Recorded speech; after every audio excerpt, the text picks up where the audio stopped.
Picture this: 78 horses thundering at full speed, chariots colliding at bone-crushing velocity, and stuntmen risking their lives for a single shot. No green screens, no computer-generated magic, just raw, dangerous filmmaking. The 1959 epic Ben-Hur shattered every record imaginable, walking away with 11 Academy Awards and becoming one of the most celebrated films in cinema history. But behind that golden statue collection lies a world of bizarre decisions, hidden controversies, and near-fatal accidents that would make your jaw drop. From secret romantic undertones that one star never knew existed to potentially illegal substances keeping the cast awake, this production was unlike anything Hollywood had ever attempted. The cast endured physical torture, the crew may have been unknowingly drugged, and one controversial creative choice sparked debates that continued decades later. These aren't your typical behind-the-scenes stories. These are the secrets that almost destroyed the film before it ever reached theaters. If you're fascinated by Hollywood's golden age and the insane lengths filmmakers went to create movie magic,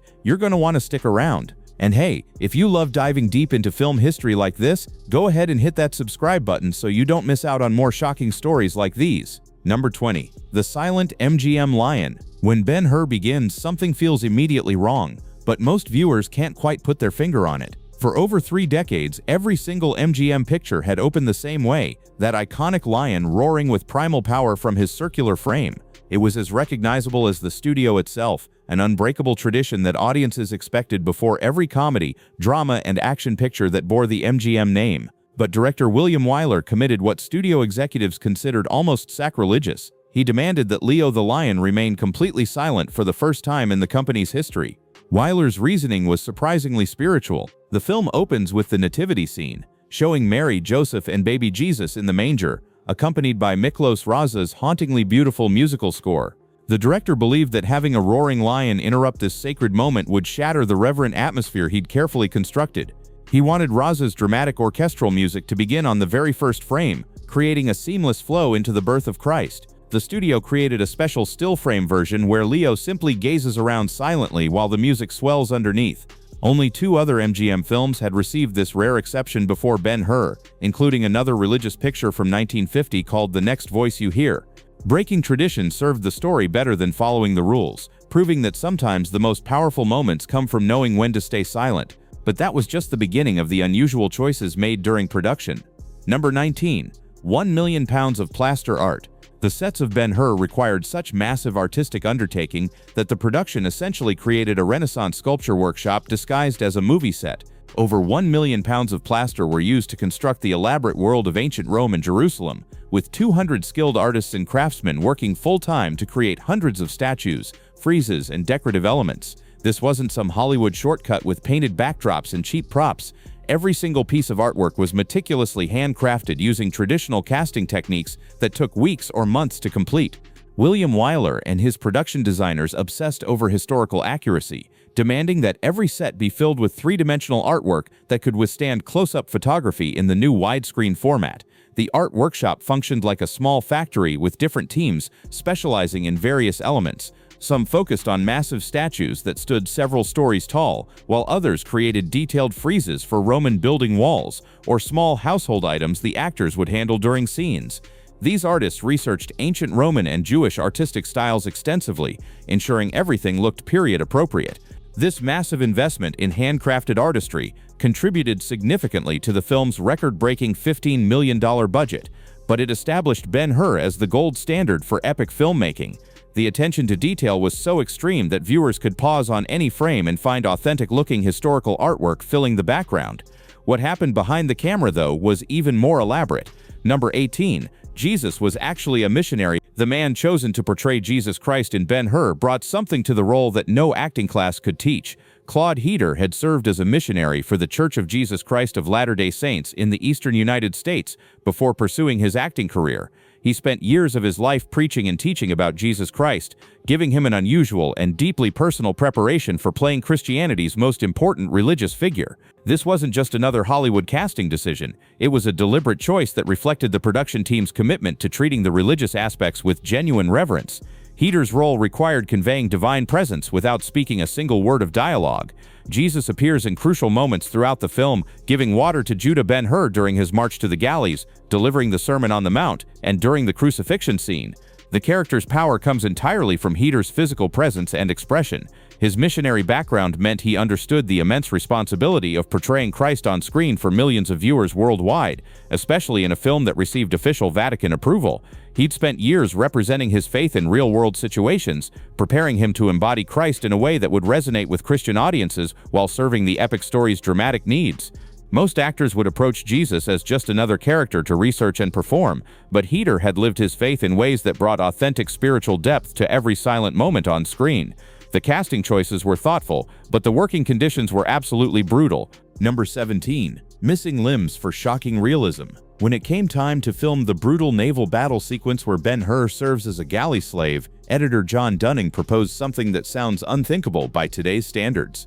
Instead of relying on special effects makeup that might look fake on camera, he actively sought out Italian extras who had actually lost arms, legs, or other body parts in real life. These were men who'd suffered amputations from accidents, war injuries, or medical conditions. The casting director specifically looked for people with missing limbs that would match the types of injuries that might occur during an ancient naval battle. This meant when these men appeared as wounded Roman sailors and galley slaves, their injuries looked completely authentic because they were real. The makeup crews then took this controversial approach even further. They added prosthetic bones, fresh blood, and torn flesh effects directly to the real amputation sites, making it appear these injuries had just happened during the sea battle. They rigged fake bone pieces to stick out from where limbs ended and covered everything with realistic-looking blood and torn skin. The combination of genuine missing limbs with fresh-looking special effects makeup created some of the most convincing battle injury footage ever captured on film at that time. This technique was far more effective than trying to hide fake prosthetic stumps under clothing or using clever camera angles to suggest injuries.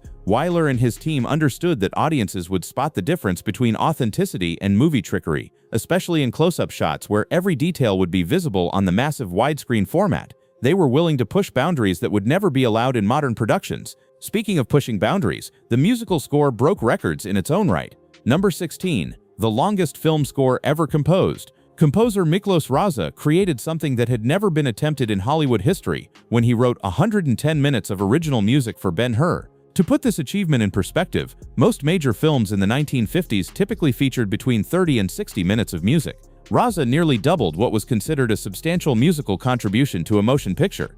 The sheer scale matched the epic nature of the film itself, as he needed to create musical themes for the nativity scene, the galley sequences, the legendary chariot race, the crucifixion, and dozens of other dramatic moments throughout the 3-hour and 32-minute runtime. What made this accomplishment even more remarkable was that Raza composed every single note by hand, writing out parts for every instrument in the orchestra without the aid of modern computer software or synthesizers. He approached each section as if composing a classical symphony, with complex orchestrations requiring a full orchestra and choir to perform properly.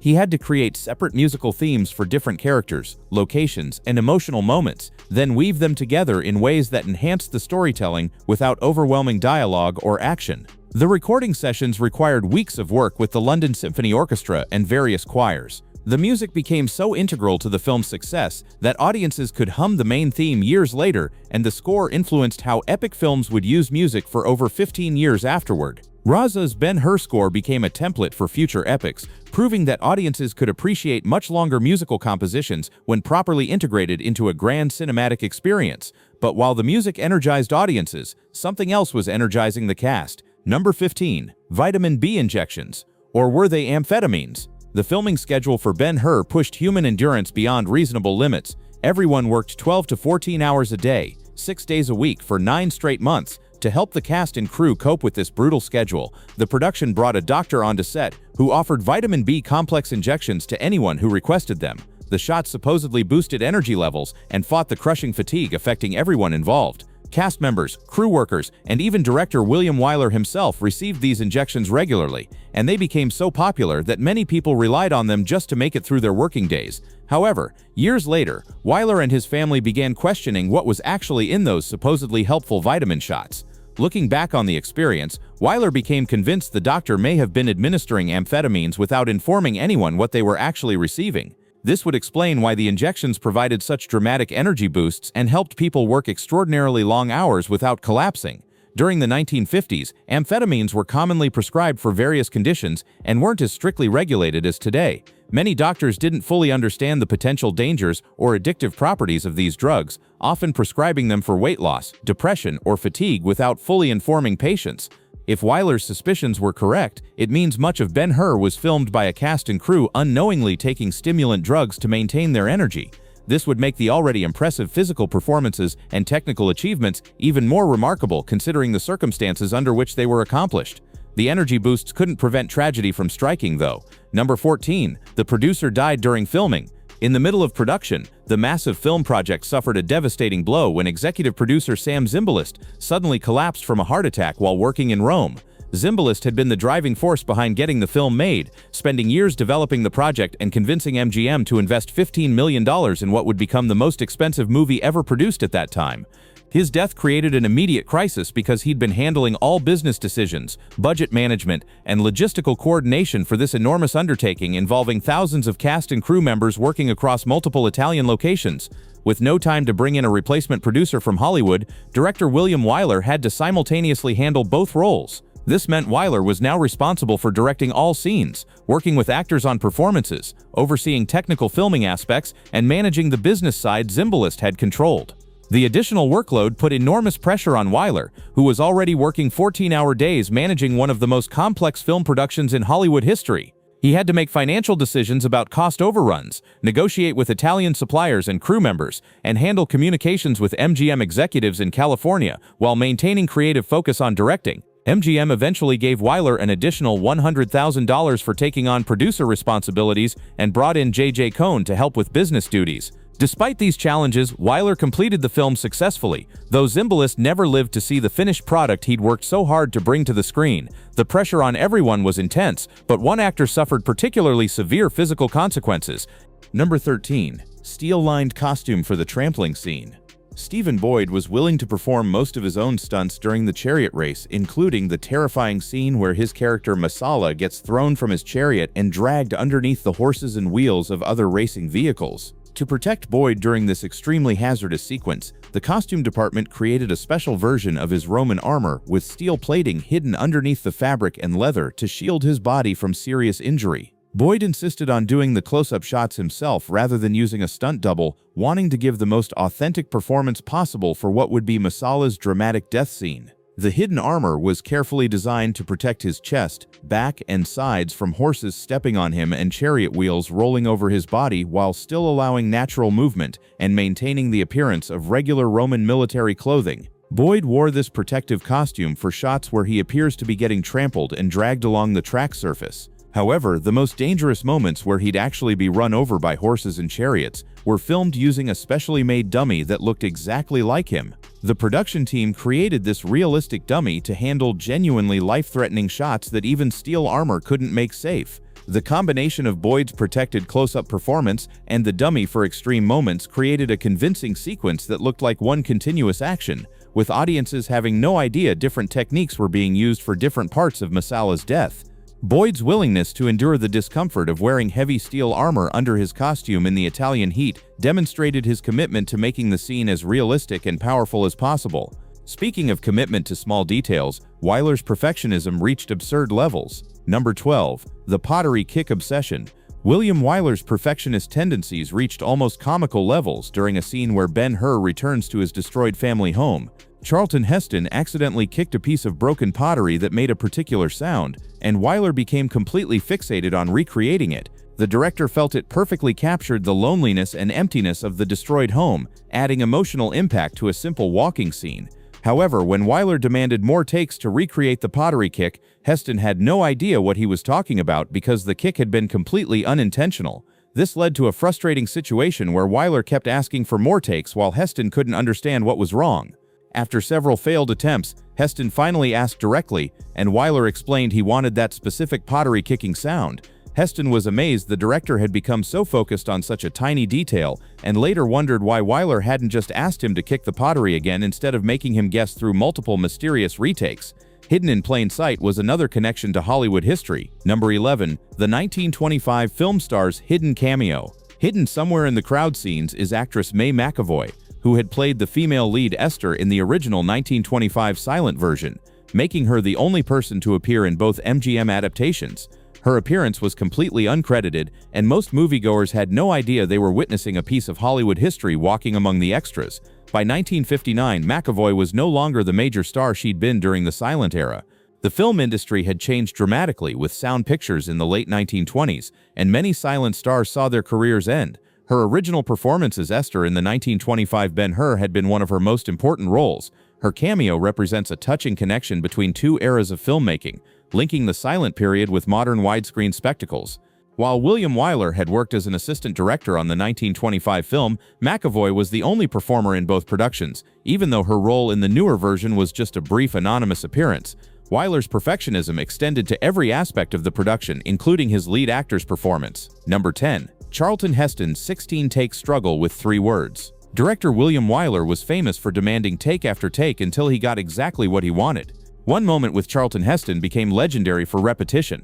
During a crucial scene where Ben-Hur declares his identity, Heston had to say the simple phrase, "I am a Jew," 16 different times before Wyler was satisfied. This wasn't about technical problems. Wyler felt Heston wasn't making the character believable enough, and that his delivery didn't capture the right emotional weight. The director wanted the perfect balance of pride, defiance, and vulnerability in those 3 words.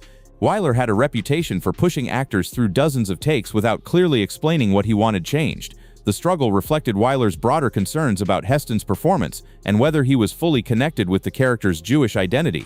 This perfectionist approach contributed to the film's eventual success, but made production much more difficult for everyone involved. But Heston's struggles were nothing compared to what his co-star endured daily.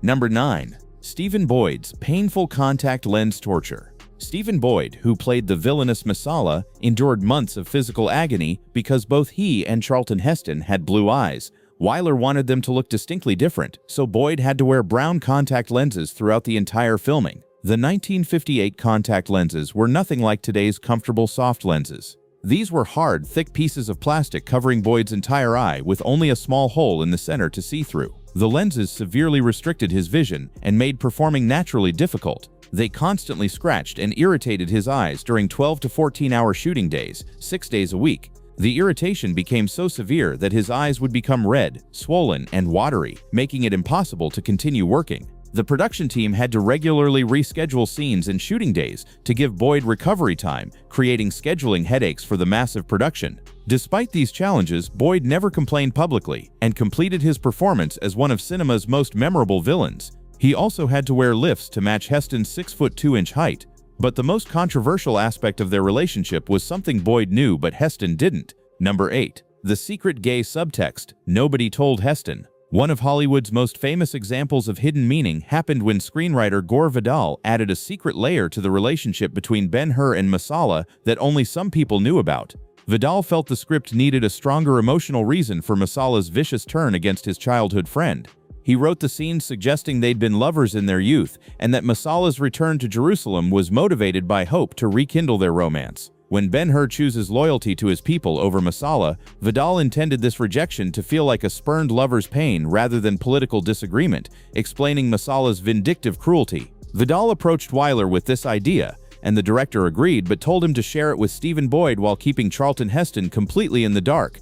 Wyler believed Heston would become uncomfortable and his performance might suffer. Boyd was reportedly delighted and began playing scenes as if his romantic feelings had been rejected. Meanwhile, Heston performed completely unaware, creating an interesting dynamic where Ben-Hur appears genuinely confused by Masala's intense personal interest. Years later, when Vidal publicly revealed this story, Heston strongly disputed the claim and said it irritated him greatly. This revelation sparked decades of debate, but another controversy was based on pure fiction. Number 7. The death myth that won't die. One of the most persistent urban legends claims a stuntman was killed during the 1959 chariot race filming, and that his death is visible in the final cut. This dramatic story is completely false and stems from confusion between two productions made 34 years apart. The legend has become so widespread that many people believe it, despite clear evidence no one died during the Charlton Heston version. The confusion comes from a real fatal accident, but it happened during the original 1925 silent version, not the 1959 remake. A stuntman was killed when his chariot crashed and he was thrown onto a pile of lumber, dying from internal injuries.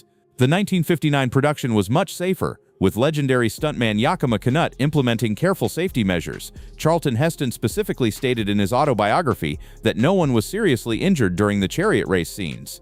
What makes this legend believable is that people can point to dramatic moments where stuntmen appear thrown from chariots or trampled by horses, but these are all carefully planned stunts using safety equipment and dummies for the most dangerous shots. However, one genuinely terrifying accident did happen during that legendary race. Number 6. Joe Canutt's real near-death fall that made the final cut. While most dangerous-looking moments in the chariot race were carefully planned with safety measures, one terrifying accident happened by complete surprise and nearly cost stuntman Joe Canutt his life. Yet this genuine moment of peril created one of the most memorable sequences in the entire race. Joe Canutt was Yakima Canutt's son and was serving as Charlton Heston's stunt double during the more dangerous driving sequences. During a sequence where Ben-Hur's chariot jumps over wreckage, something went wrong with the landing. Joe was unexpectedly thrown forward onto the wooden shaft connecting the vehicle to the horses. For several heart-stopping seconds, he hung on while being dragged at high speed, with his father watching in horror from the sidelines. The situation could have ended with Joe being trampled or crushed, but he managed to pull himself back up and regain control of the reins, suffering only a deep cut requiring 4 stitches.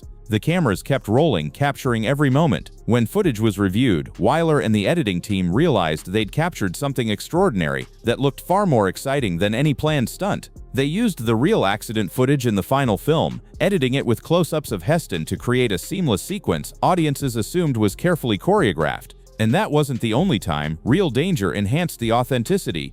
Number 5. The chariot race required months of intensive training before a single frame could be shot. Charlton Heston and Stephen Boyd spent weeks learning how to handle 4-horse chariots, working daily with Yakima Canutt and his team to master the complex skills needed to appear convincing as expert drivers. They had to learn not just how to hold the reins, but how to communicate with the horses at high speeds, how to lean into turns without tipping the lightweight chariots, and how to maintain control while other chariots crashed around them.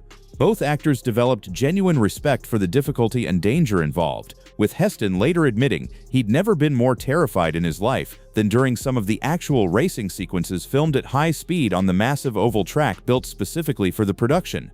The training paid off spectacularly. Number 4. The Vatican sent representatives to review the script and observe filming to ensure the religious content was portrayed respectfully and accurately. This official approval was crucial for a film dealing with the life of Christ and biblical events, as the production team wanted to avoid any controversy that might prevent the film from being shown in predominantly Catholic countries. The Vatican consultants worked closely with William Wyler to ensure that the portrayal of Jesus and the religious themes met the Church's standards for reverence and theological accuracy. This collaboration resulted in a film that satisfied both religious audiences and general moviegoers, contributing to its massive worldwide success. The religious authenticity mattered as much as the spectacle. Number 3. MGM gambled $15 million on Ben-Hur, making it the most expensive film ever produced at that time, and a risk that could have bankrupted the studio if it failed. The studio was struggling financially in the late 1950s, and this massive investment represented a desperate attempt to create a blockbuster that would restore MGM to its former glory. Every decision carried enormous weight because failure would mean financial ruin for one of Hollywood's most historic studios. The pressure on everyone involved was immense, knowing that thousands of jobs in the studio's future depended on this single film's success. Fortunately, Ben-Hur became a massive hit, earning over $70 million and saving MGM from potential bankruptcy. But the money went toward creating something unprecedented. Number 2. 78 horses and multiple stunt teams worked simultaneously to create the chariot race, which took 5 weeks to film and required the construction of an 18-acre set representing the Circus of Antioch. The logistics of coordinating so many animals, stuntmen, cameras, and extras while maintaining safety and capturing usable footage was one of the most complex undertakings in film history. Yakima Canutt designed and choreographed every moment of the 9-minute sequence, planning out each crash, near miss, and dramatic moment with precision that would make modern action directors envious. The race involved real collisions at real speeds with real horses, creating authentic danger that translated into genuine excitement on screen. And this brings us to the most mind-blowing fact of all. Number 1. The entire legendary chariot race was filmed without any computer-generated imagery, motion control, or modern visual effects whatsoever. Every single moment represents real horses running at full speed, real chariots colliding and shattering, real stuntmen being thrown and dragged, and real danger captured on camera. In an era where modern action films rely heavily on CGI, it's almost incomprehensible that one of cinema's most thrilling action sequences was achieved through pure practical filmmaking. The race took months of planning, weeks of shooting, and involved genuine risk to everyone involved. This wasn't just movie making, it was organized chaos captured on film, and it remains one of the greatest achievements in action cinema precisely because it was real. From silent lions to secret subtext, from potentially illegal injections to genuinely life-threatening stunts, Ben-Hur represents filmmaking that simply doesn't exist anymore. William Wyler's uncompromising vision created a masterpiece that won 11 Academy Awards and set standards for generations, but it came at a cost modern productions would never be allowed to pay. If you enjoyed these shocking secrets, smash that like button and drop a comment telling me which facts surprised you most. Hit subscribe so you don't miss future deep dives into Hollywood history. The stories behind these legendary films are often more fascinating than what ended up on screen. Thanks for watching, and I'll see you in the next one.